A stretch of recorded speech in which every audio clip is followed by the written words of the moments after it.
الحمد لله نحمده ونستعينه ونستغفره ونؤمن به ونتوكل عليه ونعوذ بالله من شرور أنفسنا ومن سيئات أعمالنا من يهده الله فلا مضل له ومن يضلله فلا هادي له ونشهد أن لا إله إلا الله وحده لا شريك له ونشهد أن سيدنا محمدا عبده ورسوله وصلى الله عليه وعلى آله وصحبه وسلم تسليما كثيرا كثيرا أما بعد قال الله تبارك وتعالى في كتابه الكريم والعصر إن الإنسان لفي خسر إلا الذين آمنوا وعملوا الصالحات وتواصوا بالحق وتواصوا بالصبر صدق الله العلي العظيم.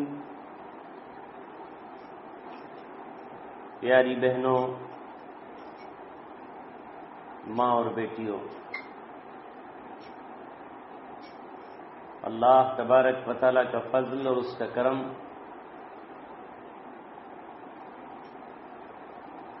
کہ ہم دوسری مرتبہ اس مقام پر جمع ہوئے ہیں، اور آج اس دور میں جمع ہوئے ہیں کہ جب ابلیس نے، شیطان نے ہمارے خلاف ہر محاذ پر ہمیں ستانے کی تیاری کر لی ہے اور منصوبہ بندی کر لی ہے. یہ اللہ تبارک و تعالیٰ کا فضل نہیں تو اور کیا ہے، یہ اس کا کرم نہیں تو اور کیا ہے کہ اللہ تبارک و تعالیٰ نے اس دور میں بھی کچھ مخصوص بندوں کو اس کام کے لیے منتخب کیا ہے کہ وہ ایک پہرے دار کی حیثیت میں پہرے داری کرتے رہیں، ایک چوکیدار کی طرح چوکیداری کرتے رہیں. آج حالات بالکل وہی ہیں جو پچھلی قوموں کے ساتھ پیش آئے، حالات آج وہی ہیں جو کل مدینہ اور مکہ میں پیش آئے. چاروں طرف سے کل رسول اللہ صلی اللہ علیہ وسلم کی اکیلی اور تنہا ذات تھی جس کے خلاف ابو جہل پوری قوت کے ساتھ کھڑا تھا. ابو لہب اپنے مال اور دولت اور پوری کمینگی کے ساتھ آپ کے مقابلے پر اتر آیا تھا.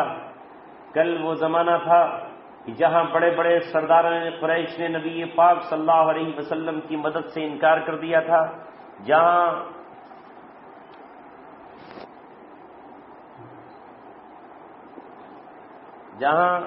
چند معصوم بچے حضرت علی کی شکل میں، کچھ بالیاں حضرت ذنیرہ اور حضرت ام ایمن کی شکل میں، کچھ غلام حضرت بلال اور زید بن حارثہ کی شکل میں نبی پاک صلی اللہ علیہ وسلم کے ارد گرد کھڑے ہوئے تھے، اور انہوں نے رسول اللہ صلی اللہ علیہ وسلم پر ہونے والے ہر طرح کے حملے کا دفاع کیا. آج بھی صورتحال بہنوں اور بیٹیوں یہی ہے. چند بھائی ہیں، چند بیٹے ہیں، چند بزرگ اور چند بوڑھے ہیں، چند ہمارے بچے ہیں جنہیں اللہ تبارک و تعالیٰ نے اسلام سے محبت، رسول اللہ صلی اللہ علیہ وسلم سے پیار عطا کیا ہوا ہے. ان حالات میں اللہ تبارک و تعالیٰ آسمان سے زمین کی طرف دیکھ رہا ہے، عرش سے نگاہ فرش پر لگی ہوئی ہے. کون ہے جو آج محمد صلی اللہ علیہ وسلم کے دین پر اپنا خون بہا دے؟ کون ہے جو رسول اللہ صلی اللہ علیہ وسلم کی محبت میں اپنی جان نچھاور کر دے؟ کون ہے جو رسول اللہ صلی اللہ علیہ وسلم کے دین کو سینچنے کے لیے اپنے پسینے کے قطرے اس کی جڑوں میں ڈال دے؟ کون ہے جو آج رسول اللہ صلی اللہ علیہ وسلم کے لگائے ہوئے چمن کو سینچنے کے لیے اپنی مالی قربانی دے؟ پیاری بہنوں اور بیٹیوں، آپ کا آج اس گھر میں جمع ہونا، آپ کا اپنے گھروں سے نکل کر چلے آنا اور ہم لوگوں کا یہاں جمع ہو جانا اللہ تبارک و تعالیٰ کی بہت بڑی نعمت ہے. چند سیکنڈوں اور چند لمحوں میں ہمیں اس پر غور کرنا ہے اور اللہ تبارک و تعالیٰ سے آج مانگ کر اٹھنا ہے کہ مولا کریم ہم سے تو آج کے دور میں راضی ہو جائے. زمانہ نہ جانے کتنی مرتبہ بدلا ہے، حالات نے نہ جانے کیسی کیسی کروٹیں لی ہیں، لیکن جب ہم تاریخ کا پنہ پلٹ کر دیکھتے ہیں اور جب ہم حالات کا جائزہ لیتے ہیں تو اللہ تبارک و تعالیٰ نے قوموں کو آزمائشوں سے گزارا، قومیں امتحان سے گزری، اور قوموں کو اللہ تبارک و تعالیٰ نے امتحان سے گزار کر اللہ رب العزت نے ان کو منتخب فرمایا۔ اے میری بہنوں اور بیٹیوں، ذرا آپ ماضی کا ایک پنہ اٹھائیے اور تاریخ کا ایک ورق اٹھا کر دیکھیے، اور ذرا یہ دیکھیے کہ اللہ تبارک و تعالیٰ کس طرح حضرت اسماعیل علیہ السلام کی والدہ حضرت ہاجرہ کو قبول فرماتا ہے۔ وہ ایک عورت ہے، اکیلی ہے، تنہا ہے،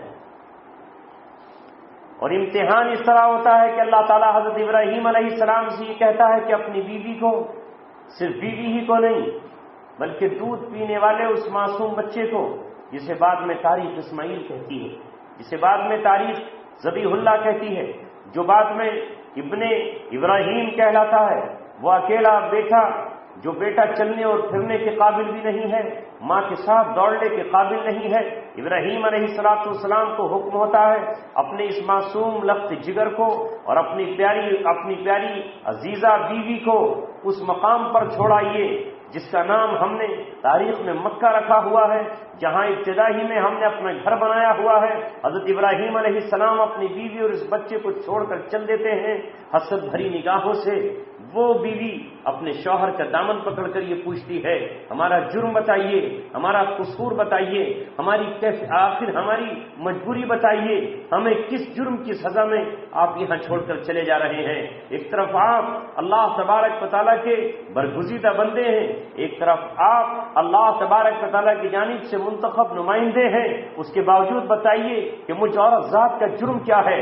چلو میرا جرم ہو سکتا ہے، میں نے کبھی آپ کو ستایا ہوگا، میں نے کبھی آپ کو تکلیف دی ہوگی، میں نے کبھی آپ کی حکم عدولی کی ہوگی، میں نے کبھی آپ کا حکم نہیں مانا ہوگا، لیکن ذرا اس معصوم بچے کو تو دیکھیے اس نے کون سا گناہ کیا ہے۔ ابراہیم علیہ السلام کا دل بھر آیا ہے، لب بولنے کے لیے ابھی تیار نہیں ہے کہ خود حضرت ہاجرہ سمجھ گئی کہ نہیں، میرے دل میں آنے والے یہ خیالات اور یہ سب کچھ وسوسے ہیں، یہ شیطانی اثرات ہیں، میرا شوہر بنا رب کی اجازت کے میرے ساتھ یہ ظلم اور ستم کبھی نہیں کر سکتا۔ بلاخر شوہر سے پوچھا، اے شوہر کیا یہ حکم اللہ تبارک و تعالیٰ ہے کیا ہمارے لیے؟ حضرت ابراہیم کا سر ہاں میں ہلا، اور اس وقت حضرت ہاجرہ نے کہا، جائیے اذن لا یضیعنا، اب اللہ تبارک و تعالیٰ ہمیں ہلاک نہیں کرے۔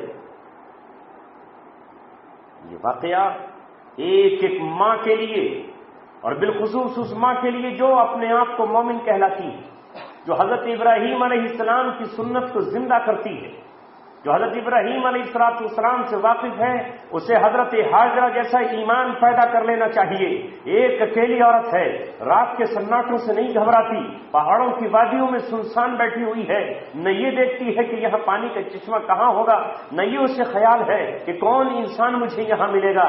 اتنا یقین، اس درجے کا یقین ہے کہ شوہر سے یہ کہہ دیتی ہے کہ ہمیں تمہاری کوئی پرواہ نہیں ہے، جس رب نے ہمیں بھیجا ہے، جس رب نے ہمیں پیدا کیا ہے، جو رب مجھے آپ کے نکاح میں لے کر آیا ہے، وہ ہمیں ضائع نہیں کرے گا، اس نے بے مقصد پیدا نہیں کیا ہے، لہذا آپ جائیں، ہماری کوئی پرواہ نہیں کریں، ہمیں اللہ تبارک و تعالیٰ کے سہارے اور بھروسے پر چھوڑ دیں۔ جب یقین کی یہ کیفیت پیدا ہو جائے گی تو پھر اللہ تبارک و تعالیٰ کی رحمت تنہا ویرانے میں، صحرا میں، جنگل میں اتری۔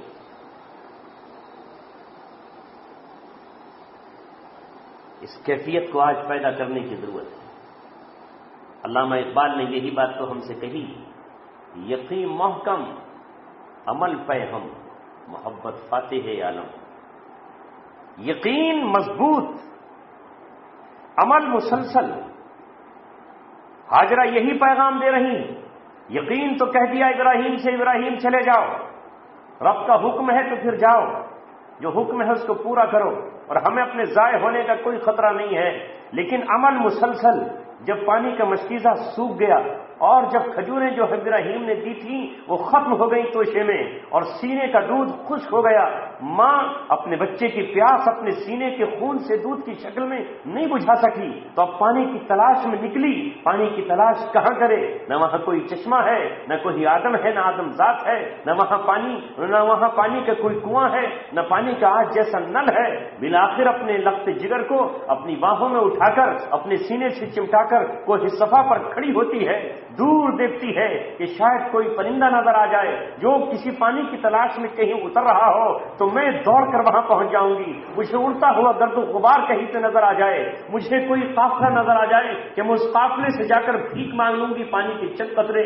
حالانکہ میں اس ابراہیم کی بیوی ہوں جو دوپہر کو کھانا اس وقت نہیں کھاتا تھا جب تک کوئی مہمان اس کے دسترخوان پر نہ جائے، اس شام تک مہمان کا انتظار کرتا، مہمان اگر گھر نہیں آتا تو رستے گلی کوچوں میں نکل جاتا کہ میں تنہا کھانا نہیں کھاؤں گا۔ لیکن آج حالات اور وقت اس کا امتحان یہ لے رہے ہیں کہ وہ اپنے بیٹی کی پیاس بجھانے کے لیے دل میں یہ آرزویں سجائے ہوئے ہے کہ کوئی قافلہ اگر پانی لیے ہوئے ہوگا تو چند قطرے اسماعیل رحیم کے لخت جگر کے لیے مانگ۔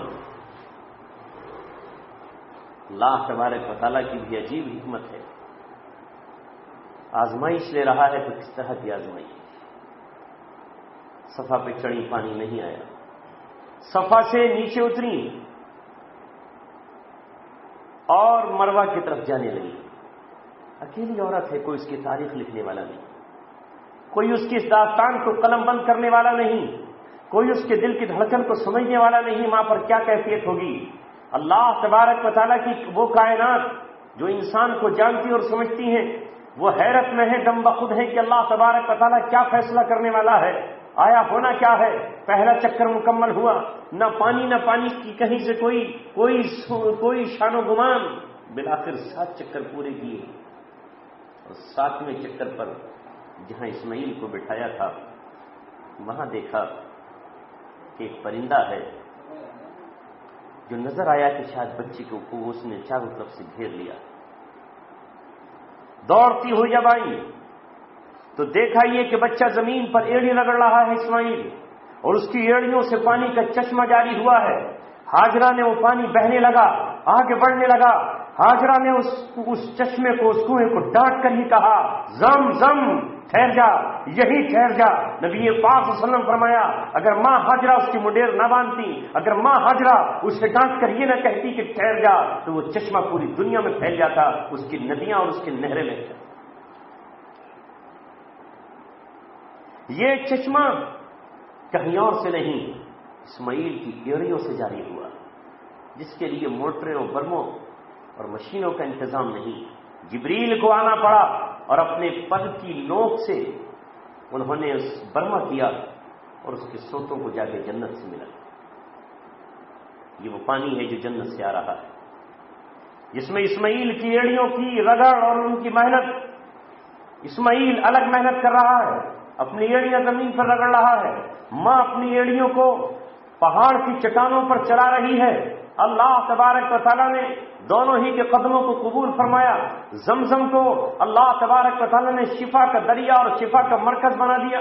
رسول اللہ صلی اللہ علیہ وسلم جب اس کنویں پر آئے تو آپ صلی اللہ علیہ وسلم نے ڈول کھینچ کر پیا، آپ صلی اللہ علیہ وسلم نے جی بھر کر پیا۔ نبی پاک صلی اللہ علیہ وسلم نے یہ کہہ کر پیا کہ منافق آدھی پیٹ پیتا ہے اور مومن تو سیراب ہو کر کے زمزم پیتا۔ خود پیا اور اپنے گھر بھی لے گئے۔ جب یقین یہ تھا حضرت ہاجرہ کا کہ اللہ تبارک و تعالیٰ ضائع نہیں کرے گا، تو اللہ تبارک و تعالیٰ نے ہاجرہ کے یقین پر بیٹے کی ایڑیوں سے پانی کا چشمہ جاری کیا، اور اس قربانی کا صلہ اللہ تبارک و تعالیٰ نے عطا فرمایا۔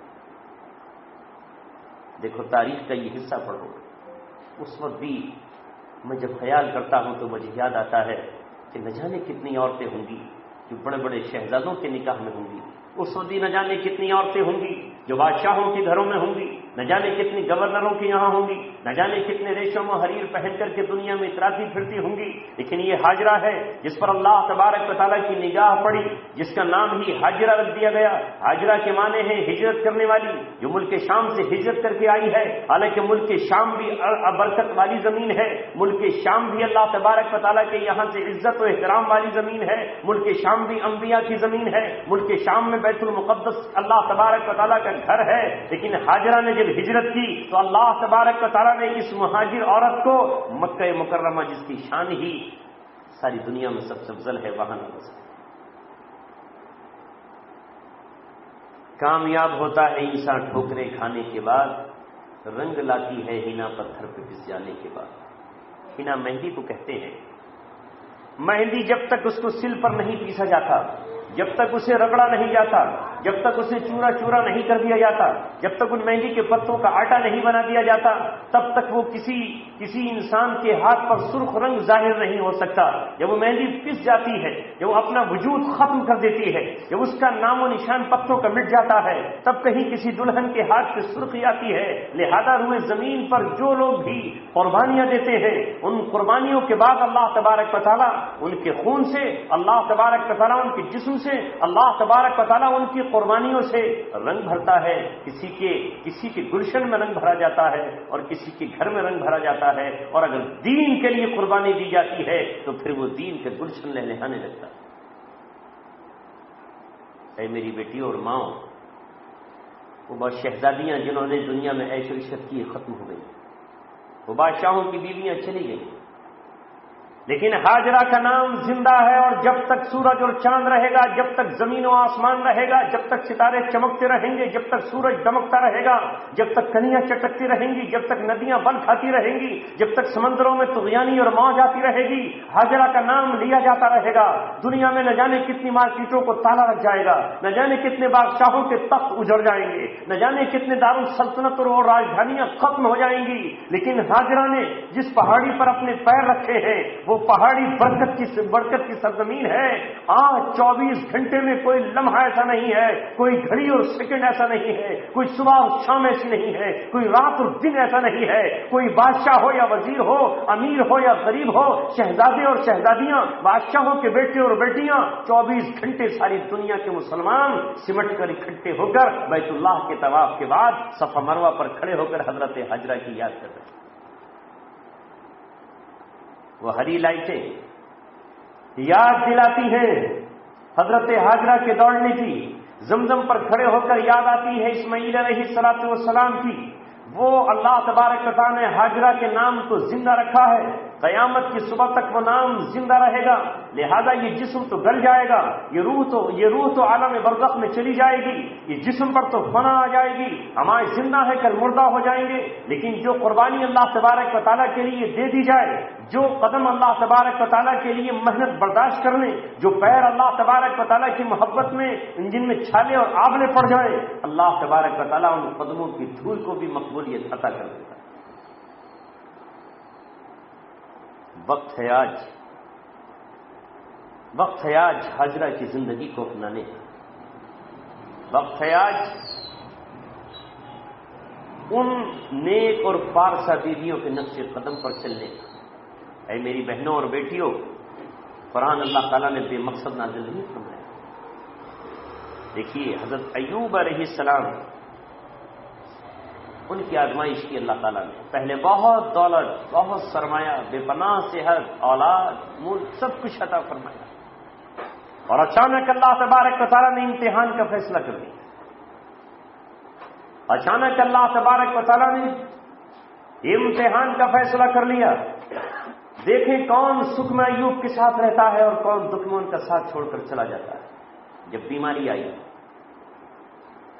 حالانکہ یہاں ایک میں اور اصلاح کر دوں اور اپنی بھی کر لوں کہ حضرت ایوب علیہ السلام کو وہ بیماری ہرگز نہیں تھی جس کا تذکرہ صبر ایوب میں کرنے والوں نے کیا، کہ ان کے جسم میں کیڑے پڑ گئے تھے، لوگ ان سے گھن کرنے لگے تھے۔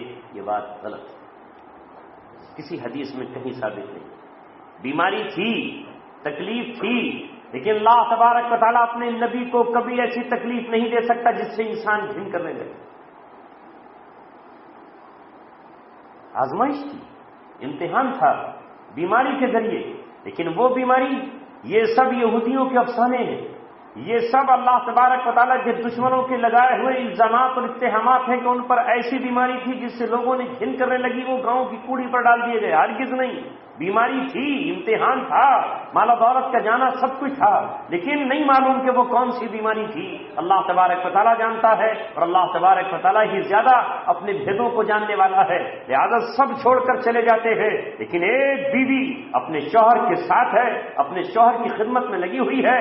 اسے کام کاج کرنا پڑتا ہے، اسے دوسروں کی مزدوریاں کرنی پڑتی ہیں، اسے دوسروں کے برتن صاف کرنے پڑتے ہیں، اسے دوسروں کے گھر میں جھاڑو لگانا پڑتی ہے، اس میں دوسروں کے گھروں میں پیمن لگانا پڑتے ہیں. حالانکہ یہی ایوب علیہ السلام کی بیوی ہے جو ایک زمانے میں عیش و عشرت کی زندگی گزارتی ہے، ناز و نعمت کی زندگی گزارتی ہے، جو عیش و آرام کی زندگی گزارتی ہے. شوہر بھی اللہ تبارک و تعالیٰ کا نبی ہے. یہ آزمائش اس بیوی کی بھی ہے اور آزمائش شوہر کی بھی ہے. میری بہنوں اور بیٹیوں، آزمائش اللہ تبارک و تعالیٰ جب کرتا ہے تو آزمائش کو بتاتا نہیں کہ آزمائش کس طرح کی. اس حالات میں بھی ایک آزمائش اور ہوتی ہے، ایوب علیہ السلام کی بھی اور بیوی کی. لیکن شیطان کس طرح ہمیں گمراہ کرتا ہے. آج ہماری بہنوں اور بیٹیوں کے پاس کس طرح آتا ہے. کسی عورت کو چند دنوں اولاد کی نعمت نہ ملے تو پھر گمراہ کرنے لگتا ہے. فلاں درخت پہ جا کر کے یہ کر لو، فلاں پتھر کے ساتھ ایسا کر لو، فلاں کام ایسا کر لو. ایمان اور عقیدے کا دشمن ہے. اسے ہماری جان سے اسے کچھ نہیں لینا، ہمارے مال سے اسے کچھ نہیں لینا. وہ دشمن ہے ہمارے ایمان کا. اس لیے کہ اگر ایک مومن ایمان کی حالت میں دنیا سے چلا گیا تو شیطان ناکام ہو گیا، شیطان نامراد ہو گیا، شیطان کا لشکر نامراد ہو گیا. اگر ایک کلمہ ایمان والا لا الہ الا اللہ کا اقرار کرتے ہوئے، محمد رسول اللہ کا یقین کرتے ہوئے اگر اپنی جان اللہ تعالیٰ کے سپرد کر دیتا ہے تو شیطان یہ کہتا ہے کہ ایک انسان میرے چنگل سے نکل گیا، میری کتنی کوششیں اور محنتیں ناکام چلی گئیں. ایمان کا وہ ہماری دشمن ہے. اس لیے کہ اگر ہم ایمان کو بچا کر چلے گئے، ایمان کی حفاظت کر کے چلے گئے، ایمان کے چراغ کو ہم نے بجھنے نہیں دیا، ایمان کی شمع کو ہم نے آندھیوں میں بھی روشن رکھا، تو اللہ تبارک و تعالیٰ اس کی برکت سے ہمیں جنت عطا فرمائے. سب سے خطرناک حملہ اس کا ایمان چھیننے کے لیے ہوتا ہے. سب سے خطرناک حملہ ایمان چھیننے کے لیے ہوتا ہے. لہذا جب بیوی ایوب علیہ السلام کو تھک گئی، روتے روتے آنسو خشک ہو گئے، دعا کر رہی ہیں، لیکن ابھی اللہ تعالیٰ کی جانب سے دعا کی قبولیت تو ہو گئی، لیکن اثر کب ظاہر ہوگا یہ اللہ جانے. اس کا ایک نظام ہے اللہ تبارک و تعالیٰ. بلاخر ایک دن ایک حکیم کی شکل میں، ایک ڈاکٹر کی شکل میں ایک انسان ملا. اس نے کہا بیوی بڑی پریشان ہو. بہت پریشان ہوں، سنا ہے کوئی دوا تمہارے شوہر کو فائدہ نہیں پہنچاتی اور تم بہت مشکل میں ہو. میں حکیم ہوں، ڈاکٹر ہوں، بڑے بڑے مریضوں کو میں نے اچھا کیا ہے، بڑے بڑے خطرناک بیماریوں میں نے علاج کیے ہیں. اگر تم کہو تو میں تمہارے شوہر کو دوا دیے دیتا ہوں، لیکن میری ایک شرط یہ ہے کہ جس وقت تمہارا شوہر صحت یاب ہو جائے، جب یہ دوا تمہارے شوہر کو صحت عطا کر دے تو تمہیں اس لوگوں سے یہ کہنا ہوگا کہ میرے شوہر کو فلاں طبیب نے صحیح کر دیا، میرے شوہر کو فلاں دوا سے فائدہ پہنچا ہے، میرے شوہر کو صحیح کرنے والا فلاں حکیم یا فلاں ڈاکٹر ہے. بس اتنا تم مجھ سے اقرار کر لو. بیوی نے سوچا اس میں کون سا حرج ہے، اس میں کون سی غلطی کی بات ہے. میں ان لوگوں میں کہہ دوں گی کہ ہاں فلاں ڈاکٹر مجھے ملا تھا یا فلاں حکیم مجھے ملا تھا، اس کی دوا سے یا اس کے ذریعے میرا شوہر صحیح ہو گیا اور اس سے صحت ہو گئی. بیوی نے یہ وعدہ اور اقرار کر لیا اور جا کے اپنے شوہر سے آج کہا کہ میرے شوہر آج میری امید بڑھائی ہے، لگتا ہے کہ آج برسوں کی دعائیں رنگ لے آئی ہیں، لگتا ہے کہ آج میرا کام ہو گیا ہے، لگتا ہے کہ آج میرا نصیبہ جا گیا ہے. مجھے ایک بہت ہی نیک شریف انسان، ایک طبیب، ایک حکیم ملا ہے جس نے دوا کا وعدہ کر لیا ہے، سینکڑوں مریض اس سے صحیح ہو گئے ہیں، میں اس سے دوا کا وعدہ کرائی ہوں. بس اس نے ایک شرط میرے ساتھ یہ لگائی ہے کہ جب تمہارا شوہر صحیح ہو جائے، جب تمہارا شوہر ٹھیک ہو جائے تو تمہیں لوگوں کے سامنے یہ کہنا ہوگا کہ میرا شوہر کسی سے صحیح نہیں ہوا، بس ایک فلاں شخص ہے اس کے ذریعے میرا شوہر ٹھیک ہو گیا۔ حضرت ایوب علیہ السلام اللہ تبارک و تعالیٰ کے نبی تھے، نبیوں کو اللہ تبارک و تعالیٰ وراثت عطا فرماتا ہے، ان پر اللہ تبارک و تعالیٰ بہت ساری وہ چیزیں ظاہر کرتا ہے جو دوسروں پر روشن نہیں ہوتی۔ ابراہیم حضرت ایوب علیہ السلام نے اپنی بیوی سے کہا، او نادان عورت، وہ شیطان تھا، وہ تیرے ایمان پر ڈاکہ ڈالنے آیا تھا، اس مجھ پر حملہ آور ہو رہا تھا، کیا تو نے وعدہ کر لیا ہے کہ تو یہ بات کہے گی؟ تو بیوی نے کہا ہاں۔ تب ایوب علیہ السلام نے کہا کہ اگر مجھے اللہ تبارک و تعالیٰ نے صحت عطا فرما دی، یہ تو مجھے نہیں معلوم کہ کب صحت ہوگی، لیکن جس دن میں چلنے پھرنے کے قابل ہو گیا، جس دن میں اٹھنے کے قابل ہو گیا، اس دن میں تیری کمر پر اس جرم میں 100 کوڑے ماروں گا کہ تو نے غیر اللہ کو شریک کر لیا۔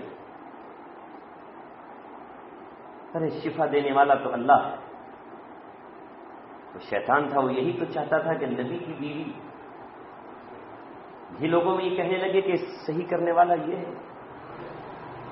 دیکھیے یہ ہے ایمان، توحید اور عقیدے پر نبی کا غصہ اور جلال۔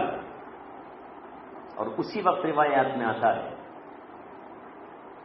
کہ بے قراری کے عالم میں اب ایوب علیہ السلام نے اللہ تعالیٰ کو پکارا، ربی انی مسنی الضر وانت ارحم الراحمین، اے میرے رب، انی مسنی الضر، مجھے تکلیف پہنچ گئی۔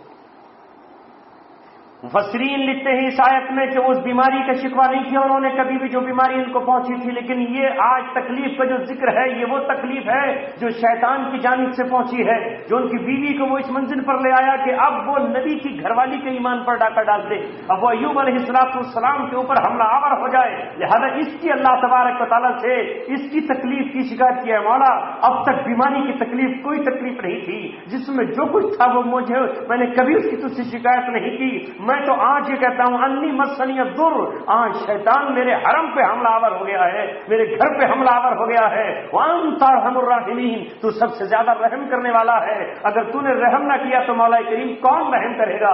کوئی شکایت نہیں، بس یہ ہے کہ اس وقت زبان سے الفاظ نکلے، آزمائش کے دن مکمل ہوئے، اللہ تبارک و تعالیٰ نے کہا کہ اے ایوب کہیں اور جانے کی ضرورت نہیں ہے، ارکض برجلک، بس اپنے پیر کو زمین پہ ماری، ہذا مغتسل بارد وشراب، یہی ہم آپ کے پیروں سے پانی کا چشمہ جاری کیے لیتے جو پینے کا بھی ہوگا اور اس سے آپ غسل بھی کریں۔ دیکھیے اسی چشمے سے غسل کیا، جہاں جہاں پانی پہنچا جسم کی تکلیف دور ہو، پانی پیا ساری بیماریاں ختم ہو۔ اب مسئلہ آتا ہے اس قسم کے پورا کرنے کا، جو کہ قسم کھا چکے تھے کہ تجھ پر 100 کوڑے اس جرم میں لگاؤں گا کہ تو نے شیطان سے یہ کیوں کہا تھا کہ ٹھیک ہو جائیں گے شوہر، تو پھر میں یہ کہتی پھروں گی کہ ہاں فلاں ڈاکٹر یا فلاں حکیم نے میرے شوہر کو صحیح کر دیا،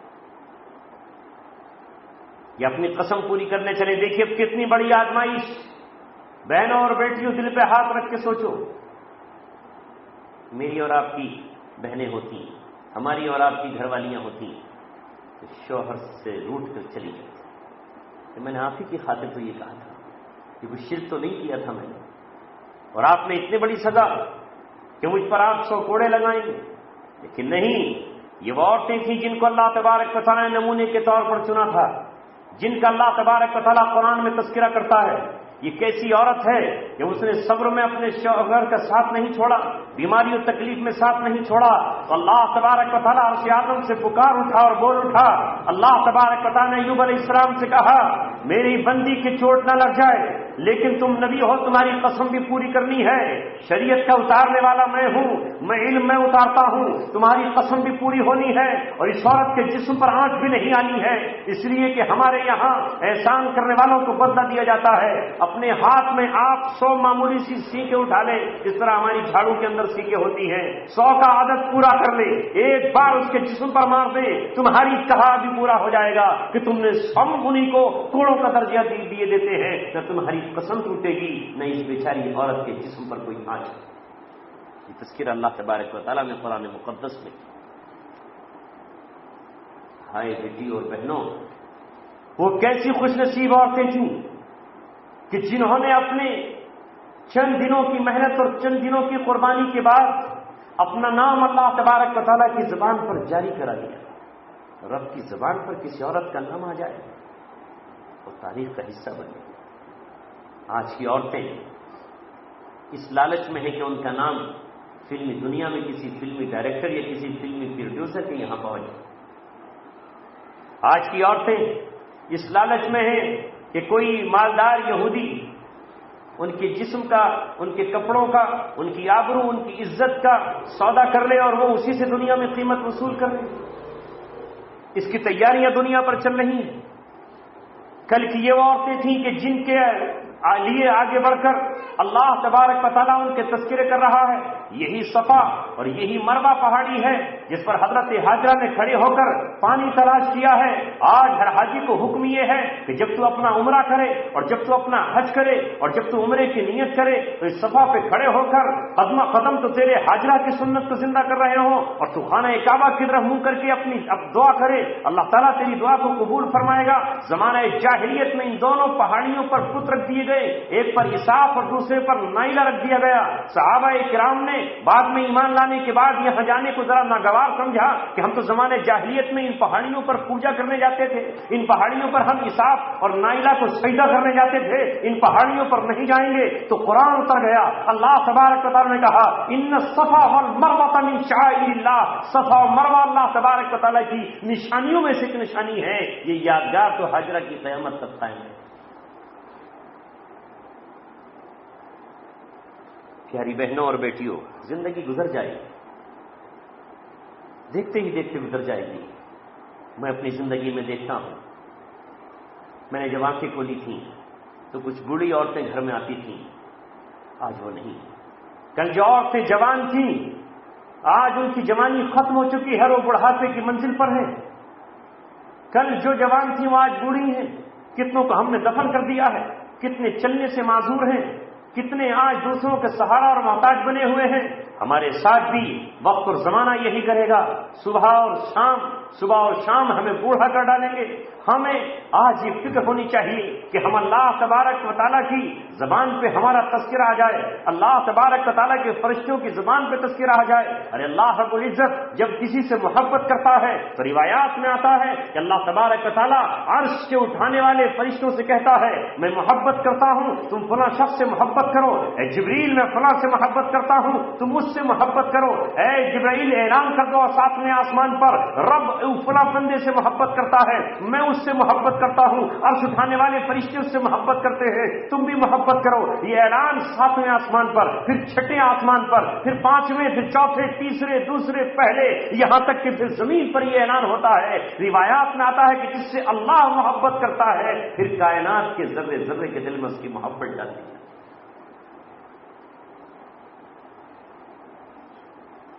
آج موقع ہے بہنوں اور بیٹیوں ہمارے لیے، اس فکر میں مت رہو دنیا میں اگر بڑے سے بڑا بھی عہدہ اور مقام مل گیا۔ مجھے شاید پہلے بھی یاد ہوگا، میں نے آپ کو سنایا تھا، وہ بار بار سنانے کو جی چاہتا ہے کہ محلوں میں رہنے والی ایک عورت جو فرعون کی بیوی آسیہ ہے، اللہ کی محبت میں کیسی قربانی دیتی ہے۔ تو پھر اس کا تذکرہ اللہ تبارک و تعالیٰ قرآن میں بیان کرتا ہے، اسے مثل کے طور پہ اللہ تبارک و تعالیٰ بیان کرتا ہے کہ ماحول تو ایسا ملا کہ شوہر فرعون ہے، اپنے آپ کو انا ربکم الاعلیٰ کہلواتا ہے، میں تمہارا سب سے بڑا پروردگار ہوں، لیکن یہ عورت حضرت موسیٰ علیہ السلام سے محبت کر لیتی ہے، محبت کی بنیاد پر اپنے شوہر کے کئی مرتبہ بیچ میں آڑ آتی ہے اور حضرت موسیٰ علیہ السلام کو بچاتی ہے۔ ایک مرتبہ تو اس وقت بچاتی ہے جب حضرت موسیٰ علیہ السلام کا قتل ہونے ہی والا ہے۔ یہ وقت ہے کہ جب موسیٰ علیہ السلام اس لکڑی کے صندوق سے نکلے ہیں، فرعون نے دیکھتے ہی اپنی تلوار نیام سے باہر نکال لی اور یہ اعلان کیا کہ ہو نہ ہو یہ کسی بنی اسرائیل کا بچہ ہوگا جس نے اپنے بچے کی حفاظت کے لیے اسے لکڑی کے صندوق میں بند کر دیا ہے، اسے سمندر کے حوالے کر دیا ہے۔ آسیہ بیچ میں آئی اور بیچ میں آ کر یہ کہا کہ تم تو اندھے اور پاگل ہو گئے ہو، تمہیں ہر بچہ بنی اسرائیل کا وہ بچہ نظر آتا ہے جو تمہارا تخت و تاج ختم کر دے گا، جو تمہارے راج اور پاٹ کو ختم کر دے گا۔ یہ کتنا خوبصورت اور حسین بچہ ہے، اپنی گود میں سینے سے چمٹا لیتی ہیں اور سینے سے چمٹا کے آسیہ کہتی ہیں اس بچے کو قتل نہیں ہونے دوں گی. جب اپنے سینے سے لگاتی ہیں تو اللہ تبارک و تعالیٰ کا پیار اسی وقت آسیہ کے سینے میں اتر جاتا ہے اور اللہ تعالیٰ عرش اعظم پر فیصلہ کر لیتا ہے اے آسیہ میرے اس معصوم بچے کی حفاظت میں اپنے سینے کی گرمی دینے والی تیرے سینے سے کفر و ظلمت کے اندھیروں کو نکال کے باہر کر دوں گا اور ایک دن یہ آئے گا کہ تیرے سینے میں ایمان کا چراغ جلا دوں. یہ موسیٰ علیہ السلام کو بچایا. پھر ایک دن موسیٰ علیہ السلام فرعون کی گود میں کھیل رہے ہیں, جوش میں آئے اور غصے میں فرعون کی داڑھی پکڑ لی اور اس داڑھی پکڑ کے اسے نیچے گھسیٹ لیا. بعض روایت میں ہے کہ اس کے ہیرے جواہرات اس کی داڑھی میں چڑھے ہوئے تھے, وہ گر گئے. اس نے فوراً تلوار نکالی, پھر قتل کرنا چاہا. پھر فرعون کی بیوی آسیہ بیچ میں آ گئی اور آ کے پھر اس بچے کو بتایا اور یہ کہا تم کیسے نادان اور پاگل ہو, بچہ تو بچہ ہوتا ہے, اسے کیا پتا اس کے سامنے آپ آگ کا انگارہ رکھ دیجئے, پھول رکھ دیجئے, یہ تو آگ کا انگارہ اپنے ہاتھوں میں اٹھا لے گا یا پھول اپنے ہاتھ سے کوئی فرق نہیں, نہ پھول کو جانے یہ تو سب سمجھ کے اٹھائے گا. لہذا فرعون پھر آزمائش کر رہا ہے. ایک تشت میں اس نے انگارے رکھ دیے اور دوسرے تشت میں اس نے پھول رکھ دیے. حضرت موسیٰ علیہ السلام اس وقت آزمائش میں گزر رہے ہیں. ان کا ہاتھ پھول کی طرف جانا چاہتا تھا لیکن روایت میں آتا ہے کہ جبریل آئے اور جبریل السلام نے کہا موسیٰ یہ تمہاری آزمائش کا وقت ہے. ان کا ہاتھ اٹھا کے آگ کے انگارے کی طرف کر دیا اور سنگارا ہاتھ میں اٹھایا اور ہاتھ جل گیا. تب آسیہ نے کہا دیکھا اس میں بچہ ہے, اس نے جو کچھ کر لیا تم اس اپنا قاتل سمجھ لے. ایک دن یہ آیا کہ اللہ تبارک و تعالیٰ نے آسیہ کو ایمان عطا کر دیا اور وہ اس قابل بنی کہ قرآن میں اللہ تعالیٰ نے اس عورت کا ذکر کیا اور دنیا میں جو اس نے قربانی دی تھی, فرعون کا محل چھوڑا تھا, فرعون کا تاج و تخت چھوڑا تھا, فرعون کا گھر چھوڑا تھا, اس کے بدلے میں کون سا گھر دیا؟ جنت کا وہ گھر جس مقام تک نہ آدم پہنچ پائیں گے, جس مقام میں نہ ابراہیم پہنچیں گے, جس مقام تک نہ حضرت عیسیٰ جا پائیں گے, جس مقام تک نہ حضرت موسیٰ جا پائیں گے, جس مقام تک نہ حضرت حزقیل جائیں گے. وہ مقام صرف مقام محمود ہے اور وہ صرف رسول اللہ صلی اللہ علیہ وسلم کے لیے خاص ہے. حضرت آسیہ کو زمانہ کتنی دور ہے نبی پاک صلی اللہ علیہ وسلم کا, کتنی صدیوں کتنے قرن ہے, کتنی دوری ہے, لیکن واقعی قربانی بہت بڑی قربانی ہے آسیہ کی. محل کو چھوڑ دینا, فرعون کی آنکھوں میں آنکھیں ڈال دینا, اپنے جسم سے کھان زندہ اتروا دینا, اپنے جسم کے ٹکڑے کرا لینا, اس جسم پر اس زخمی جسم پر نمک و مرچ کو برداشت کر لینا, اس عیش و آرام کو چھوڑ کر ایمان کو نہ چھوڑنا. اللہ تبارک و تعالیٰ نے کہا کہ دنیا کی چند روزہ تو نے عیش و عشرت کو چھوڑا ہے, جا اس عیش و عشرت کے بدلے میں ہم تجھے مقام محمود اور محمد صلی اللہ علیہ وسلم کی بیوی بنا کر رکھیں. آج بھی میری بہنوں اور بیٹیوں آزمائش کا دور چل رہا ہے. جب ایمان والی بیٹی آپ کو بنا دیا, ایمان والی ماں بنا دیا, ایمان والی بہن بنا دیا, ایمان والی بیوی بنا دیا, تو اب آزمائش تو ہونی ہے. اللہ تعالیٰ نے فرمایا احسب الناس ان یقولوا لا الہ الا اللہ وهم لا یفتنون. کیا تم نے یہ خیال کر لیا ہے کہ کیا تم نے یہ گمان کر لیا ہے کہ لا الہ الا اللہ ہم نے کہہ لیا اور اب آزمائے نہیں جائیں؟ ارے آزمائش تو لا الہ الا اللہ کہنے کے بعد ہی ہوگی. جب تک بلال نے لا الہ الا اللہ نہیں کہا, امیہ ان کا مالک ان پہ مہربان تھا, ان کے لیے سب دروازے کھلے ہوئے تھے.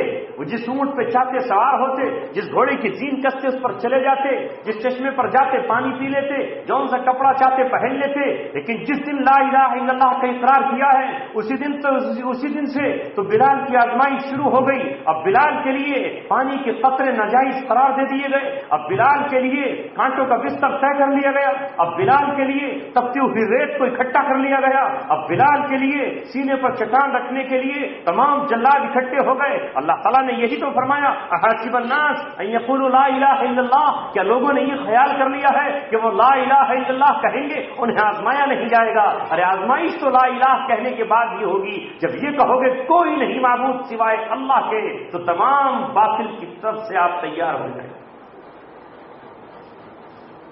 آزمایا تو جائے گا. اللہ تعالیٰ نے کہیں فرمایا ام حسبتم ان تدخلوا الجنہ, تم نے خیال کر لیا کہ یوں ہی جنت میں چلے جاؤ گے؟ ابھی تو تم پر وہ حالات آئے ہی نہیں ہیں جو پچھلی قوموں پر آئے. مستہم البأساء, انہیں پریشانیوں نے, سختیوں نے, تکلیفوں نے, فقر و فاقے نے گھیر لیا. والضراء, انہیں تکلیف پہنچائی گئی, ذرہ کے معنی تکلیف کے آتے ہیں، جسمانی تکلیف بھی اور ذہنی اور روحانی تکلیف بھی. جیسے آج میری بیٹی ہمیں پہنچائی جا رہی ہے، پوری دنیا کے مسلمانوں کو پہنچائی جا رہی ہے. رسول اللہ صلی اللہ علیہ وسلم کے خلاف 10 یہودی اکٹھے ہو کر، ان میں کا ایک بڑا سرمایہ دار اکٹھے ہو کر ایک فلم بنواتا ہے. فلم بنانے والوں کو ڈالروں کے حساب سے روپیہ اور نوٹ تقسیم کرتا ہے تاکہ ساری دنیا کے مسلمانوں کو تکلیف ہو. رب ذوالجلال کی قسم، اس فلم کے شائع ہونے کے بعد، اس کے مناظر دیکھنے کے بعد ایک مسلمان کو وہ تکلیف ہوتی ہے جو اس کے اپنے بیٹے کی موت پہ ہو، یا اس کے اپنے شوہر کی جدائی پر ہو، یا اس کی اپنی ماں کے مر جانے پر ہو. اس کو دیکھنے کے بعد ایک مسلمان یہ محسوس کرتا ہے کہ وہ آخر زندہ کیوں ہے. رسول اللہ صلی اللہ علیہ وسلم سے محبت ہمیں اپنی جان، اپنے مال سے زیادہ ہے. اگر اپنے مال سے محبت کے مقابلے میں زیادہ نہ ہوتی تو 1-2 لاکھ روپے خرچ کر کے کیوں مدینہ منورہ جاتے، کیوں عمرے کا سفر کرتے، دودھ پیتے لخت جگر دوسروں کے حوالے کر کے. ایک عورت کیوں بھول جاتی اپنے دودھ پیتے بچے کو، ایک ماں اپنے معصوم بچے کو حج کی منظوری آنے پر دوسروں کے حوالے کر کے کیوں چلی جاتی. گنبد خضرا کے پاس وہ کیوں روتے، کیوں پہنچتے. رسول اللہ صلی اللہ علیہ وسلم سے جو ہمیں محبت ہے، اس محبت میں ہمیں روحانی اور ہماری روح کو اور ہماری ذہن کو تکلیف پہنچانے کے لیے ان بدبختوں نے، خبیثوں نے یہ طریقہ اختیار کیا.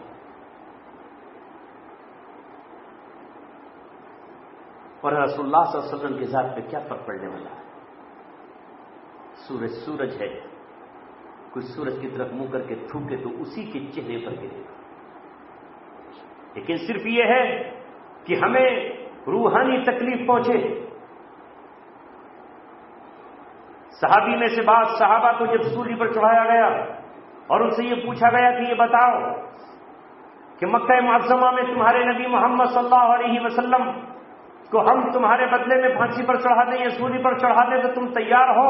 تو انہوں نے بلک کر طرف پر تختہ دار پر کھڑے ہو کر یہ کہا، سولی کی نوک پر کھڑے ہو کر یہ کہا، او ظالموں، تم تو یہ بہت بڑی بات کہہ رہے ہو. محمد صلی اللہ علیہ وسلم کے غلام تو وہ ہے کہ اگر تم یہ سمجھوتا کرنا چاہو کہ ہم تمہیں یہاں سولی پر چڑھانے سے چھوڑ دیں گے، اس کے بدلے میں صرف ہم اتنا کریں گے کہ محمد صلی اللہ علیہ وسلم کے پیر میں ایک چھوٹا سا کانٹا چبھو دیں، ایک معمولی سی سوئی چبھو دیں، تو رب ذوالجلال کی قسم محمد کے غلام اپنی زندگی کے مقابلے میں رسول اللہ صلی اللہ علیہ وسلم کے لیے یہ بھی برداشت نہیں کر سکتے ہیں. یہ دنیا جانتی ہے کہ محمد صلی اللہ علیہ وسلم کے غلاموں کو اگر سب سے زیادہ کوئی تکلیف پہنچے گی تو اسی طرح کی حرکتوں سے، جس طرح کی حرکتیں آج فرانس نے اخبار میں نبی پاک صلی اللہ علیہ وسلم کے بےہودہ کارٹون بنا کرتے. اے بہنوں، بیٹی اور ماؤں، سب کا امتحان ہے، سب پوری امت کا امتحان ہے. اس امتحان نے ہمیں ثبوت دینا ہے کہ ہم رسول اللہ صلی اللہ علیہ وسلم سے محبت کرنے والی بیٹیاں اور مائیں. کل بھی رسول اللہ صلی اللہ علیہ وسلم کا دفاع کیا. وہ واقعہ ہم پڑھتے ہیں، بار بار ہمارے گھروں میں تعلیم ہوتی ہے، ہم پڑھے لکھے تو خود پڑھتے ہیں، کبھی کبھی ہمارے بچے اور ہمارے شوہر ہمیں آ کے بتاتے ہیں. جب احد میں رسول اللہ صلی اللہ علیہ وسلم گھر گئے اور چاروں طرف سے دشمنوں نے آپ کو گھیر لیا اور نشانہ ان سب کا رسول اللہ صلی اللہ علیہ وسلم کی ذات تھی، ویسے ہی حملے نہیں، صرف یہ تھا کہ آج نبی پاک صلی اللہ علیہ وسلم کو قتل ہی کر دینا ہے، آج نبی پاک صلی اللہ علیہ وسلم کو شہید ہی کر دینا ہے. آپ رسول اللہ صلی اللہ علیہ وسلم کی طرف کافروں کے جتھے اور حلہ کا حلہ مومنٹ کر جا رہا ہے. اس وقت رسول اللہ صلی اللہ علیہ وسلم کو 30 صحابہ کرام نے اپنے گھیرے میں لے لیا اور گھیرے میں لے کر نبی پاک صلی اللہ علیہ وسلم کی چاروں طرف اس طرح منڈا رہے تھے کہ جس طرح بھورے خوشبو کے دل منڈاتے ہیں، جس طرح پروانے شمع کی چاروں طرف اکٹھے ہو جاتے ہیں. کسی نے اپنا سینہ نبی پاک صلی اللہ علیہ وسلم کی طرف کیا ہوا ہے اور پیٹھ دشمنوں کی طرف کر دی ہے اور کہا ہے کہ منہ اس لیے تمہاری طرف نہیں کیا ہے لیکن ایسا نہ ہو تمہارے تیر کو دیکھ کر ہمارا حوصلہ ٹوٹ جائے، تمہارے تیروں کو دیکھ کر کہیں ہمارے قدم لڑکھڑا جائے.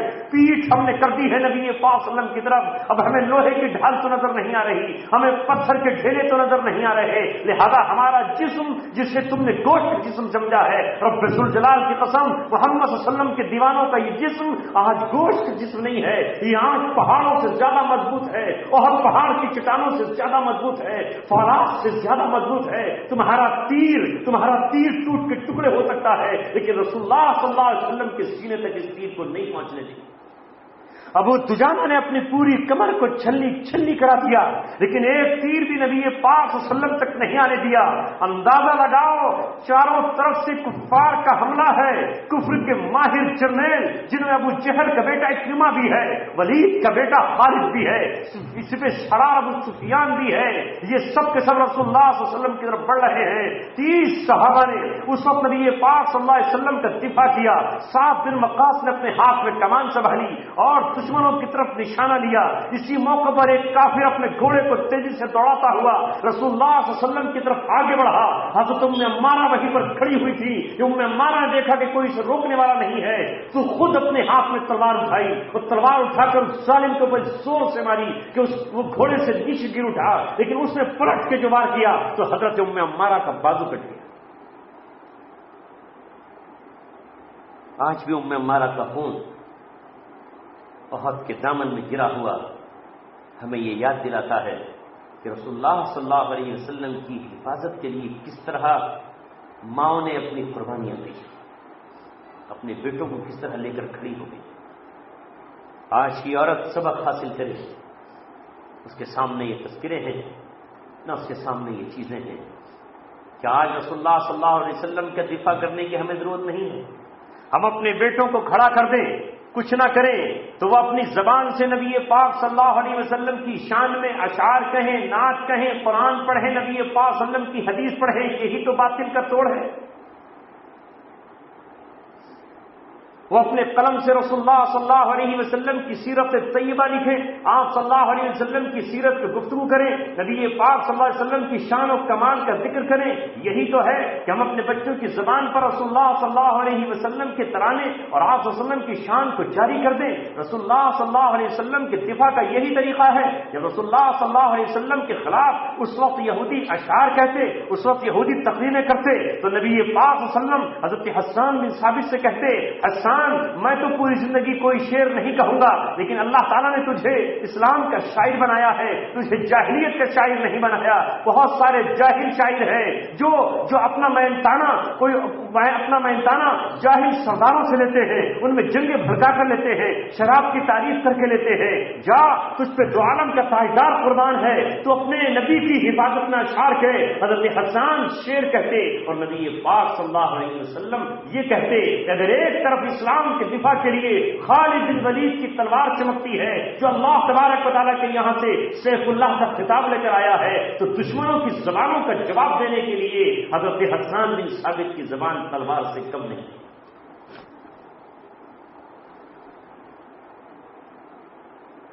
عبداللہ بن رواحہ اپنی خطابت اور اپنی تقریر اور اپنے اشعار سے نبی پاک صلی اللہ علیہ وسلم کا دفاع کرتے۔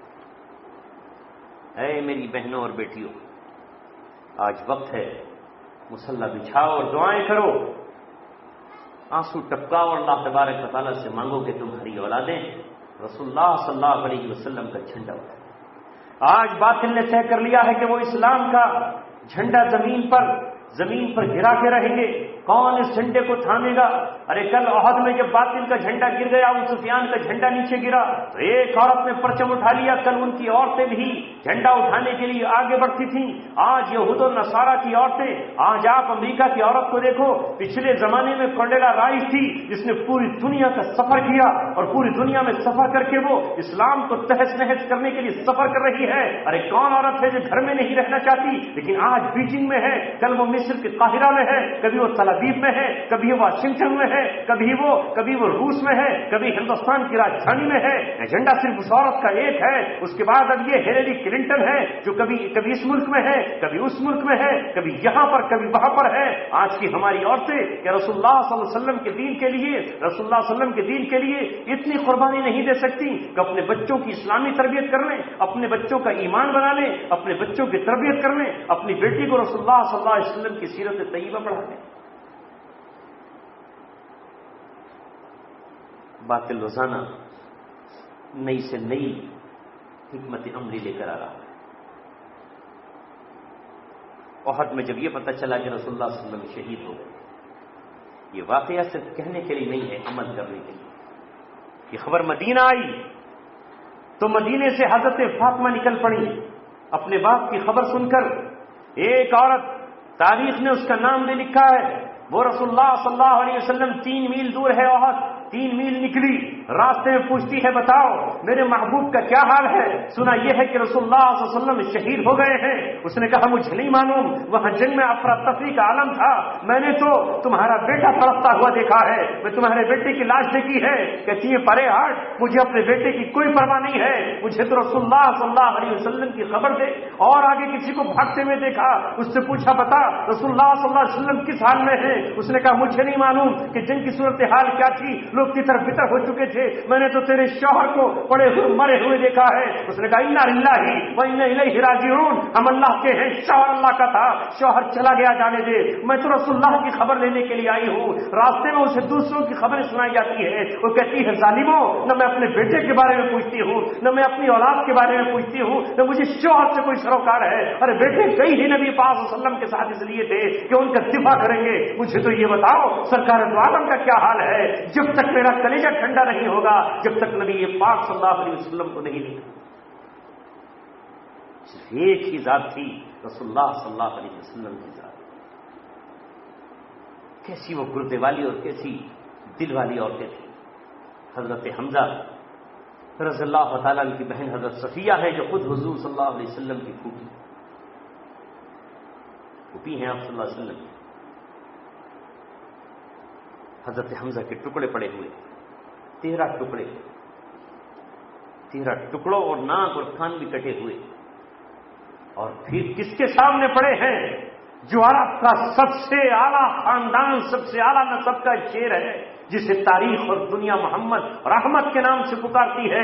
جبریل علیہ السلام نے کہا میں نے مشرق کو کھنگال لیا، میں نے مغرب کو کھنگال لیا، ساری روئے زمین کے چکر لگا لیا، لیکن پوری روئے زمین میں بنی ہاشم سے بہتر کوئی خاندان نہیں. ایسے اعلیٰ نسب اور ایسے بہادر انسان کے سامنے سگے چچا کی لاش. پھوپھی صفیہ اپنے بھائی کو دیکھنے چلتی ہے تو رسول اللہ صلی اللہ علیہ وسلم نے ان کے بیٹے سے کہا کہ ماں کو روک دو، کوئی ایسا نہ ہو کہ حضرت حمزہ کی یہ کیفیت دیکھ کر آپ کھو بیٹھیں اور اپنے آپ میں نہ رہیں، واہی تواہی کی باتیں کرنے لگے. جب بیٹے نے روکنا چاہا تو اپنے بیٹے کو دھکا دیا کہ چل ہٹ، اپنے بھائی کی لاش دیکھ کر آؤں گی اور دیکھوں گی میرا بھائی کس حال میں ہے. کہا میں نے خود نہیں کہا ہے، مجھ سے محمد صلی اللہ علیہ وسلم نے کہا ہے. کہا انہوں نے کہا ہے تو نہیں دیکھوں گی، آنکھوں سے پٹی باندھ دوں گی، بالکل نہیں جاؤں گی. لیکن بھتیجے سے کہا ہے بھتیجے اگر تو اس بنا پر مجھے روکتا ہے کہ میں سینہ کوٹنے لگوں گی، میں اپنے گرمان پھاڑ لوں گی، میں اپنے بال نوچ لوں گی، اپنے چہرے پر تماچے ماروں گی، تو ایسا نہیں ہے. بھتیجے میں اپنے بھائی کو سلام پیش کرنے کے لیے جا رہی ہوں کہ آج تو جا کے جب عبداللہ سے ملے گا تو عبداللہ کی روح خوش ہو جائے گی. آج تو جا کے عبد المطلب اپنے باپ سے ملے گا تو ان کی روح خوش ہو جائے گی کہ جس بھتیجے کا ہاتھ تم نے ہمارے ہاتھ میں دیا تھا، ہم نے جیتے جس بھتیجے کے جسم تک نہ تلوار آنے دی نہ تیر کی نوک آنے دی، اور جب تک ہم زندہ رہے بھتیجے کے چاروں طرف دفاع کی حیثیت میں منڈلاتے رہے. ہم اپنے بھتیجے کی حفاظت میں، اس کے دین کی حفاظت میں اپنے 13 ٹکڑے کرا کر آئے ہیں. میں تو اپنے بھائی کو سلامی پیش کرنے کے لیے جا رہا ہوں.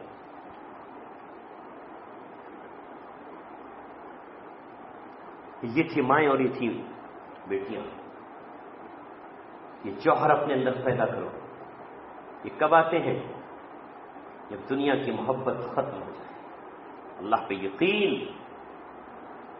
ایمان کامل ہو، حرام لقموں سے اجتناب ہو اور حلال ہمارے جسم میں جا رہا ہو. نگرانی کرو. آخری بات کہہ رہا ہوں، اپنے شوہروں کی نگرانی کرو. مال کہاں سے آ رہا ہے؟ کہاں سے آ رہا ہے؟ نہیں کرنے دیں گے کاروبار. جس طرح ایک بیوی اپنے شوہر کو چور بننا دیکھنا نہیں چاہتی، جس طرح ایک بیوی اپنے شوہر کے سلسلے میں حساس ہے، اسے شراب پیتے کبھی برداشت نہیں کر سکتی. جس طرح شراب پینا حرام ہے، جس طرح چوری کرنا حرام ہے، اسی طرح حرام دولت کمانا بھی تو حرام ہے. وہ اولاد جس سے ہمیں توقع ہے وہ تب ہمارے کام آئے گی جب ہم نے حلال سے اس کی پرورش کی ہو.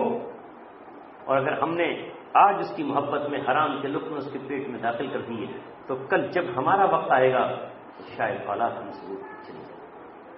اس لیے نگرانی کیجیے۔ حضرت مولانا شاہ ابراہیم الحق صاحب میرے شیخ و مرشد، ایک واقعہ انہوں نے اپنی تقریر میں بیان کیا جو میں نے کیسٹ کے ذریعے سنا۔ اس میں حضرت نے فرمایا کہ زمانہ ہے، وہ کیسا زمانہ تھا، کاش اللہ تعالیٰ آج بھی اس طرح کا دور پھر سے ہمیں دکھا دے۔ دو میاں بیوی ہیں، غریب ہیں، شوہر روزانہ کام کے لیے نکلتا ہے لیکن کام نہیں ہے، گھر میں آ کے ایک دن لیٹ گئے، کیا کروں، کوئی کام پہ لے کر نہیں جاتا، سوچا آج نہیں جاؤں گا۔ بیوی نے کہا نہیں میرے شوہر، تم جاؤ، روزی کا تلاش کرنا سنت ہے، حلال روزی کا تلاش کرنا انسان پہ فرض ہے، نکلو اسباب تلاش کرو، بازار میں پہنچو، بیٹھو، کوئی بلا کر لے جائے نہیں لے کر جائے نہیں لے کر جائے۔ گئے، پھر کچھ نہیں، مہینوں گزر گئے۔ ایک دن فجر کی نماز پڑھنے کے لیے اندھیرے میں گئے، جب نماز پڑھ کے باہر نکلے تو ایک تھیلی پڑی ہوئی ہے جس میں 100 اشرفیاں ہیں۔ 100 اشرفیاں سامنے پڑی تھیلی نظر آئی، اسے ٹھوکر لگی، اندھیرا تھا، اسے اٹھایا تو اس میں سونے کی اشرفیاں۔ بہرحال دل ہے انسان کا، نفس نے زور مارا، گھر لے گئے، مسکراتے ہوئے گئے اور بیوی سے کہا کہ بیوی آج ہماری شاید دعا قبول ہو گئی، اللہ کو شاید ہماری غریبی اور بے کسی پہ پیار آ گیا، شاید یہ اللہ تعالیٰ کا دیا ہوا دیا اور نعمت ہے جو ہمیں اللہ تعالیٰ نے عطا کی ہے۔ تو دیکھو یہ 100 اشرفیاں پڑی ہوئی تھیلی مجھے ملی ہیں، انہیں رکھو، خرچ کرو۔ بیوی کیسی تھی، کتنی نیک تھی، کبھی تو کہا کہ بیوی اپنے شوہر کے ایمان کی محافظ ہوتی، اس کے لیے ڈھال ہے، اس کے لیے حفاظت کرنے والی ہے۔ اس نے حس حوصلہ اور ہمت کر کے جرت کر کے شوہر سے کہا نہیں میرے شوہر، یہ شیطان کا دھوکہ ہے، یہ تم سمجھ رہے ہو کہ یہ خدا کا عطیہ ہے، خدا کا عطیہ ہمیں روزی کی شکل میں ملتا، ہمیں اسباب کی شکل میں ملتا، ہمیں جائز طریقے سے ملتا، یہ ہو سکتا ہے کسی کی گری ہوئی تھیلی ہو، لہذا ہم اسے استعمال نہیں کریں گے۔ جاؤ اور جہاں پر یہ تھیلی ہے اس تھیلی کو وہیں ڈال کر آؤ، اور کھڑے ہو کر یہ بھی اعلان کرنا کہ بھائی اس تھیلی کو میں اٹھا کر لے گیا تھا، اب میں اسے واپس دے رہا ہوں۔ یہ بڑا آسان مرحلہ نہیں ہے، ہو سکتا ہے کہ ڈھونڈتے ڈھونڈتے وہ آدمی خود آ گیا ہو جس کی تھیلی ہے، پھر وہ کیا کہے گا؟ سماج میں نیک بھی ہیں، معاشرے میں صحیح بھی ہیں، لیکن بیوی نے بہت سمجھایا کہ اس گناہ سے یہ بہتر ہے، کل کی قیامت کی شرمندگی سے آج کی شرمندگی بہتر ہے، کل کے عذاب سے آج کی یہ معمولی سی ندامت کی آنسو بہتر ہے۔ بلاخر جب بیوی نے حوصلہ اور ہمت دلائی تو شوہر اس بازار میں اسی جگہ پر پہنچا جہاں تھیلی ملی تھی، اس تھیلی کو وہیں ڈالا اور ڈال کر یہ اعلان کیا کہ بھائی انصاف کی ہو وہ لے، میں اپنے گھر لے گیا تھا، اتنی میں نے اس میں خیانت ضرور کی ہے، اتنی دیر کی وقت تھی، باقی میں نے اس میں کچھ نہیں چرایا، بس اتنا کہنا تھا کہ وہاں سے ایک صاحب آئے اور آ کر کہا کہ تھیلی میری ہے اور اب آپ کو جو ہے یہاں نہیں بلکہ بادشاہ کے پاس جانا پڑے گا، اس لیے کہ آپ نے تھیلی لے کر گئے ہیں اور آپ اپنے گھر لے گئے، اتنا جرم تو آپ نے کیا۔ پسینے چھوٹ گئے، میرا سب جانا قاضی کے پاس، ایک بڑے تاجر جس کی وہ تھیلی تھی اس کے پاس لے گئے۔ اس تاجر نے ان کو دیکھا، پورا ان کو ماجرا سنایا کہ پہلے کیوں لے کر گئے، وہ بتایا، پھر واپس کیوں لے کر آئے، کہا بیوی کے کہنے سے واپس لے کر آئے۔ اس تاجر نے کہا آپ گھبرائیے مت، میں عدالت میں آپ کی شکایت نہیں کروں گا، میں نے تو آج اپنے شہر کی رعایا اور عوام کا امتحان لینے کے لیے تھیلی جان بوجھ کر رکھی تھی کہ دیکھیں یہ تھیلی کوئی لے کر جاتا ہے یا نہیں لے کر جاتا ہے، ابھی کتنی ایمانداری ہماری غریب عوام میں موجود ہے، لہذا آج کے بعد آپ ہمارے یہاں نوکر ہیں، آپ کو مہینے کی تنخواہ اتنی اشرفیاں ملیں گی اور یہ اشرفی میں نے آپ کو بطور ہدیہ آپ میں خود دے رہا ہوں آپ کی نیکی کی بنیاد پر، اور دربان سے یہ کہا کہ اس جیسی 10 تھیلیاں ان کو اور دیں۔ 10 تو اور ملی، 11ویں وہ تھی اور نوکری پکی ہو گئی۔ بیوی نے کہا اب دیکھا اللہ تبارک و تعالیٰ نے جو قرآن میں کہا ہے وَمَن يَتَّقِ اللَّهَ يَجْعَل لَّهُ مَخْرَجًا، جو اللہ سے ڈرے اللہ تبارک و تعالیٰ اس کے لیے تنگی میں راستہ نکالے۔ وَمَن يَتَّقِ اللَّهَ، یرزقہ من حیث لا یحتسب، اللہ تبارک و تعالیٰ سے جو ڈرتا ہے اللہ تبارک و تعالیٰ اس کو وہاں سے روزی دیتا ہے جہاں سے اسے گمان نہیں۔ لیکن کل کی ماؤں کے سامنے اس قرآن کی آیات تھی، آج ان کے سامنے ٹیلی ویژن میں ناچنے گانے والی فاحش اور بے حیا ہوتے ہیں۔ کل وہ قرآن پڑھتی تھی، کل وہ قرآن کی حافظہ تھی، کل وہ قرآن کی قاریہ تھی۔ امام ابو حنیفہ کا نام معلوم ہے؟ اصل نام کیا ہے؟ نعمان بن ثابت ہے۔ ابو حنیفہ تو ان کی بیٹی ہے، حنیفہ ان کی بیٹی ہے، لیکن اس بیٹی نے امام ابو حنیفہ کی نعمان بن ثابت کی تمام کتابیں لکھی ہیں۔ اگر باپ بولتے تو بیٹی لکھتی۔ امام ابو حنیفہ کا تمام فقہ اس بیٹی نے لکھا۔ اللہ تبارک و تعالیٰ نے اس بیٹی کو اتنی قبولیت عطا فرمائی کہ ان کے ماننے والوں کو دنیا میں ان کا اصل نام پتہ نہیں ہے، ان کی بیٹی کے نام سے اللہ تعالیٰ نے انہیں شہرت عطا فرمائی، ابو حنیفہ کے بعد۔ سعید بن مسیب ایک بہت بڑے تابعی ہیں، ان کی تمام احادیث کا کام اور ان کی روایات نقل کرنے کا کام ان کی بیٹی کیا کرتی تھی۔ اور یہ عورتیں اگر آج ہماری دیندار ہو جائیں اور یہ پڑھی لکھی ہو جائیں اور یہ شریف زادیاں بن جائیں تو رب ذوالجلال کی قسم دنیا میں انقلاب برپا ہو۔ کوئی شوہر بگڑ نہیں سکتا اگر اس کے ساتھ اللہ تبارک و تعالیٰ اسے نیک اور پاکیزہ بیوی عطا کر دے۔ اگر شوہر پہ قرضہ ہو گیا اور بیوی کے پاس زیور ہے، اگر وہ ایماندار ہے تو ایک دن میں اپنے شوہر سے یہ کہے گی کہ شوہر اب حرام کمانے کی ضرورت نہیں ہے، یہ اپنے زیور بیچ دیتی ہوں، اپنے گلے کا ہار بیچ دیتی ہوں، میں اپنے کنگن اور پازیب بیچ دیتی ہوں، مجھے جنت میں کتنا ٹائم ہے، پر چھپکتے ہی جوانی گزر جائے گی، جوانی کے بعد بڑھاپا گزر جائے گا، لہذا شوہر کا قرضہ بیوی کے زیور سے ادا ہو جائے گا اور اللہ تبارک و تعالیٰ اس کے راستے کھول دے۔ لیکن جو بیویاں یہ ہٹ کریں نہیں مجھے کچھ نہیں چاہیے، مجھے تو دولت چاہیے، اس گھر میں اتنا ہی عیش و آرام چاہیے، اس گھر میں اسی درجے کی فریج چاہیے، اسی درجے کا گدا چاہیے، اسی درجے کی رنگین ٹیلی ویژن چاہیے، اسی طرح کی مجھے چیزیں چاہیے، تو آخر شوہر کی جائز کمائی مجھے پورا نہیں کرے گا تو یہ نتیجتاً وہ کسی کا حق مارے گا، کہیں ڈاکہ ڈالے گا، کہیں رشوت کھائے گا، کہیں جھوٹ بولے گا، کہیں کاریگروں سے کاٹے گا، کہیں کچھ کرے گا۔ اگر شوہر ذمہ دار ہے تو بیوی بھی تو اس کی ذمہ دار ہے۔ عمر ابن عبدالعزیز جو اتنا بڑا ولی کہلایا، اتنا بڑا انقلاب شخص کہلایا، جس نے خلافت راشدہ کو قائم کر دیا، جس نے حضرت عمر کے بعد دوسرے عمر کا خطاب حاصل کیا، ان کی بیوی بھی بنو امیہ خاندان کی ہیں، ان کے سالوں کی ان کے سسرال والوں کی حکمرانی تھی، ان کے پاس دولت و جائیداد تھی۔ جس دن تخت شاہی پر بیٹھے اس دن بیٹھتے ہی اپنی بیوی سے انہوں نے یہ کہہ دیا کہ اے میری بیوی سن، یہ زیور جو تیرے گلے میں ہے، یہ زیور جو تیرے سوٹ کیس میں رکھا ہوا ہے، یہ زیور جو تیرے پیروں میں ہے، یہ قوم کی امانت ہے، تیرے بھائیوں نے اور تیرے خاندان نے یہ امت سے لوٹا ہے۔ اگر میرے نکاح میں رہنا چاہتی ہے، میرے ساتھ جنت اور دنیا میں رہنا چاہتی ہے تو زیور کو ابھی بیت المال میں جمع کرنا۔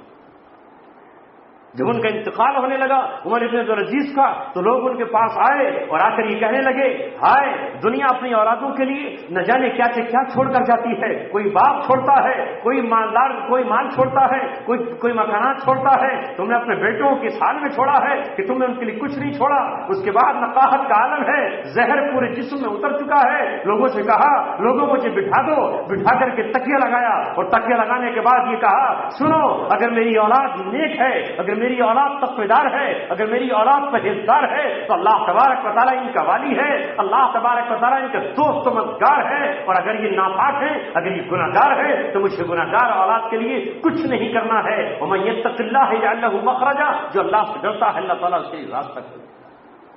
یہ لوگ تھے جنہوں نے تاریخ لکھی، جن کا نام آتے ہی آج ہم چاہتے ہیں کہ اللہ ہمیں ان کی نسبت ہی عطا فرمائے، ان کے نقش قدم پر ہی ہمیں چلنا نصیب فرمائے۔ بس بہنوں یہی آپ سے عرض کرنا ہے، دعائیں مانگیے اللہ تعالیٰ سے، اپنے گھر کا ایک نظام بنائیے کہ بھئی ہم جائز طریقے سے کمائی میں اپنی زندگی گزار کر جائیں گے اور حرام کے لقمے نہیں استعمال کریں گے، اس کی محنت کریں گے۔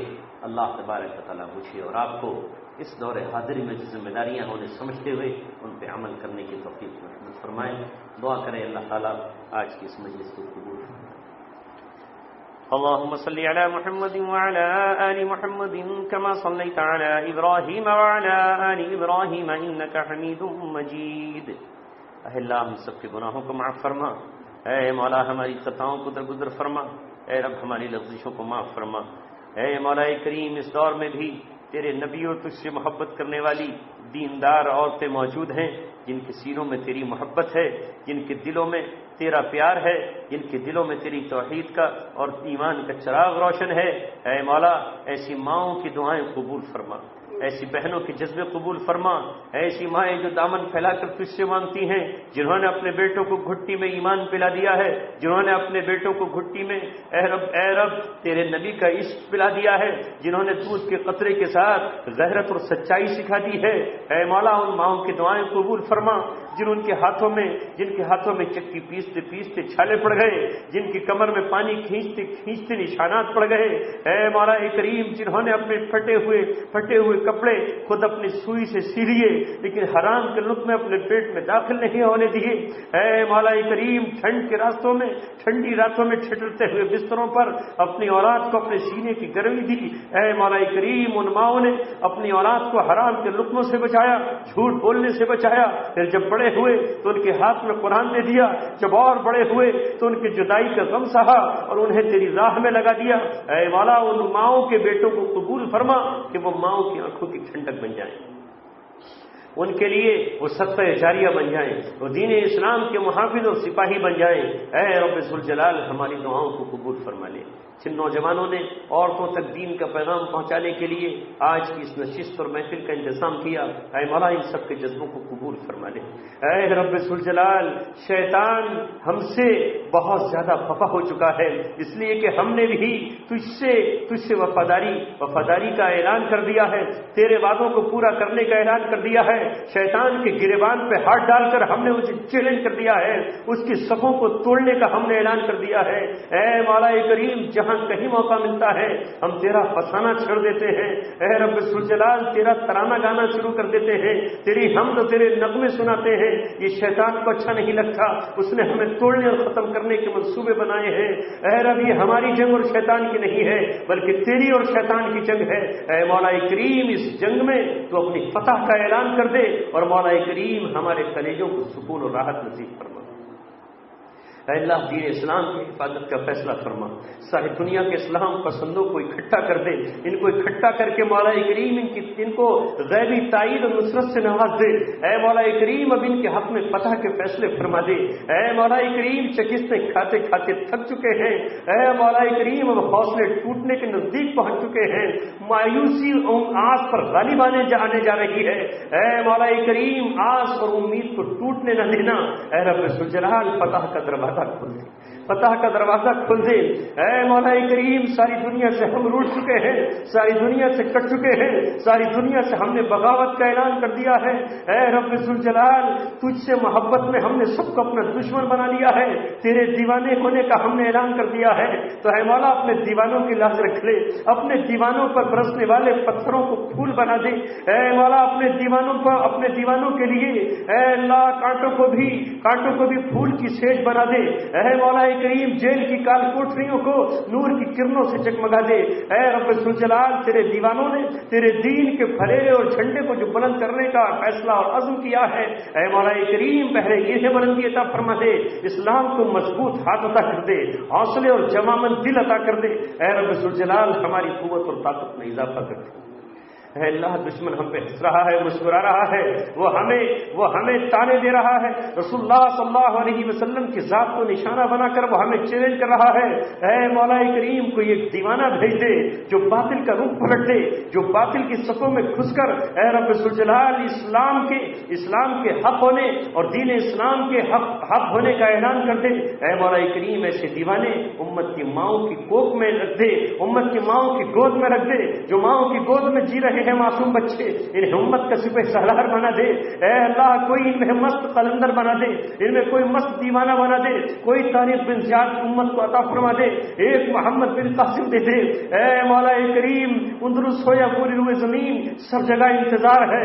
اے ابن طاہر تم کب آؤ گے اور کب اپنی کشتیاں جلا کر تم لٹی ہوئی عصمتوں کا انتقام لینے کا اعلان کرو گے۔ اے رب ذوالجلال کسی ایک شبہ، کسی ایک شام اخبار کے پنوں پر یہ خبر دکھا دے کہ امت کو پھر ایک تاریخ منجات عطا ہو گیا ہے جو کشتیاں جلا کر امت کے سفینوں کو ہمیشہ ہمیشہ کے لیے عزت دلانے کے لیے نکلا ہے۔ اے مولا اگر وہ تاریخ موجود ہو تو اس کے پاس ہمیں پہنچا دے، وہ نظر ہمیں نہ رہا ہو تو ہمیں اسے دیکھنے والی نظریں عطا فرما دے۔ اے مولا کریم اس کے سفینے میں ہمیں شامل کر دے۔ اے رب ذوالجلال دور حاضر میں جو حق پرست قافلہ اور گروہ اور جماعت و کارواں ہے اس کارواں کا ہمیں حصہ بنا دے۔ اے رب ذوالجلال ہماری دعاؤں کو قبول فرما۔ یہ رات و دن کی تگودو، یہ صبح و شام کا مولا کریم چلت پھرت، اے رب ذوالجلال یہ غم کے گھونٹ پینا، یہ دامن کو پسار کے دعا کرنا، اے رب ذوالجلال یہ آنکھوں کو اشکبار کرنا، اے رب ذوالجلال کبھی تنہائی میں چپ کے رونا، کبھی اجتماعی طور پر بلک جانا، یہ سب رب ذوالجلال تجھے راضی کرنے کے لیے ہے۔ اے مولا کریم تو اٹھ گیا تو ہم کہیں کے نہیں رہیں گے۔ اے مولا کریم تو ہی تو ہے، تو ہی جی پر آسرا ہے، تجھی پر سہارا ہے، تیری مدد کی ہمیں پوری امید ہے، تیری تائید سے مایوس نہیں ہوئے ہیں۔ اے مولا کریم، اے رب ذوالجلال ہم تجھ سے ابھی مایوس نہیں ہوئے ہیں، نہ کبھی مایوس ہوں گے۔ اے رب ذوالجلال بس تیری جانب نظریں لگی ہوئی ہیں، اب تیری مدد آئی، اب تیری جانب سے فرشتے نصرت کو آئے، اب تیری جانب سے ہماری عزت کا فیصلہ ہوا۔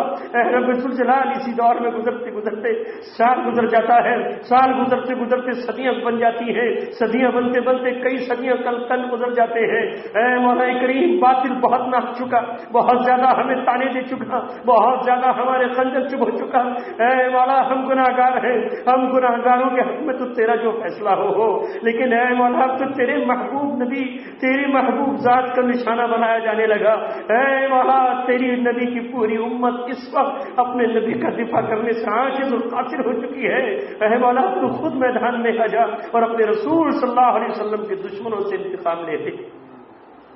اے خالق کائنات ہماری دعاؤں کو قبول فرما لے۔ اس مجمع میں جتنے مرد یہاں جمع ہیں ان کی دعاؤں کو قبول فرما، جتنی عورتیں آئی ہیں ان سب کی دعاؤں کو قبول فرما، یہ کثیر ہو یا قلیل تعداد میں آئی ہو۔ اے مولا کریم ان سب کو دامن رحمت کے آغوش میں لے کر پوری زندگی کی سب کی خطائیں معاف فرما دے۔ آئندہ ہمارے اس بکھرے ہوئے کارواں کو اکٹھا کر دے۔ اے مولا کریم بکھرے ہوئے کارواں کو اکٹھا کر دے۔ اے رب یہ کارواں پھر نکل چلے اس طرح کل عرب کے ہودی قوم اونٹوں پر سوار ہو کر افریقہ کی طرف نکلے، کوئی ایران کی طرف نکلا پلٹ کے واپس نہیں آئے۔ اے مولا آج بھی عربوں کو جگا دیجیے۔ اے رب ذوالجلال یہ تیل کی دولت جو اپنے عیش و آرام پہ خرچ ہو رہی ہے یہ امت کے عیش و آرام پہ خرچ ہو جائے، یہ نبی کی زلفوں کی حفاظت میں خرچ ہو جائے، یہ نبی کے کردار اور کیریکٹر اور اخلاق کی حفاظت میں خرچ ہو جائے۔ اے مولا ایسے حکمراں عرب کی سرزمین کو عطا کر دیجیے۔ اے رب ذوالجلال تو نے ہمیں اس سرزمین میں پیدا کیا جس کا نام ہند ہے، جہاں چاروں طرف کفر شرک کی کھٹا ٹوپ اندھیرے ہیں۔ اے مولا یہاں چند جگنو ہیں جو جگمگا رہے ہیں، چند شمع ہیں جو ٹمٹما رہی ہیں، چند چراغ ہیں جو روشنی بن کر کے اندھیروں سے لڑنے کی کوشش کر رہے ہیں۔ اے مولا اندھیا انہیں بجھانا چاہتی ہیں، اے رب ذوالجلال طوفان انہیں ختم کر دینا چاہتے ہیں۔ اے مولا تو فانوس بن کے ان چراغوں کی حفاظت کر، ہماری ان دعاؤں کو اور سارے مومنوں کی دعاؤں کو اپنے فضل سے قبول فرما۔ سبحان ربک رب العزت عما یصفون وسلام علی المرسلین۔